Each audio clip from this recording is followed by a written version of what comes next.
If you ever wondered how to gain telepathic powers, it's very simple. All you need to do is release your ego, shed your ego, get rid of it, and that's it. Not rocket science.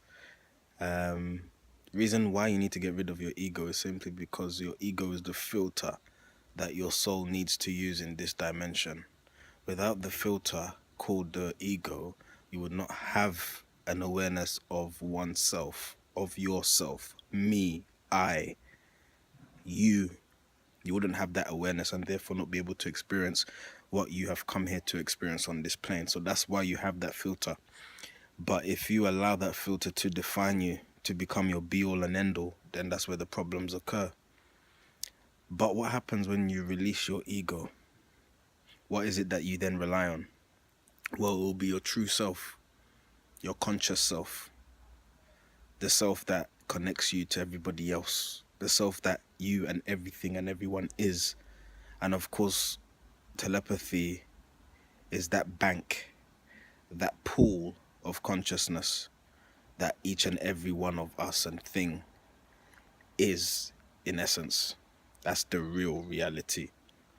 So once you have let go of your ego and you have reached Zen, whether it's in this realm that happens or not, you will be telepathic and you will have automatic, instant, not even instant, it's just there. It wouldn't even have to be a thing of communication where you send and receive. It would simply be there. That's it. That's telepathy. Telepathy is simply being or having your real self activated and therefore having access to the Akashic records, to the sky records, to the pool, to the bank. I like to think of water when I think of consciousness. And that's literally what it is. It's a pool of consciousness.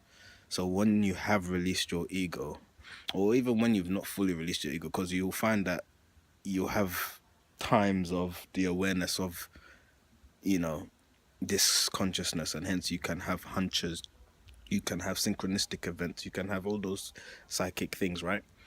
And but just because you have those psychic abilities or whatever, it doesn't mean you are egoless completely. But the idea is that you know usurp your ego with your reality, your real self, and therefore everything will just be. There wouldn't be any before, after, now, or wait, or it is. And that's how you would be. I mean, it's quite naive of me to try and explain this and to try and explain many other things I tried to explain, particularly where it comes to the consciousness, the oneness of us all. It is very naive of me to do that, but I will do it anyway. Reason why I say it's naive is because the filters are on, isn't it? The filters we name ego. So that's the one thing that separates us from that awareness, and yet we are aware of it. It's such a oddity. It's a paradox there. So get your telepathic game on. Release your ego. Peace.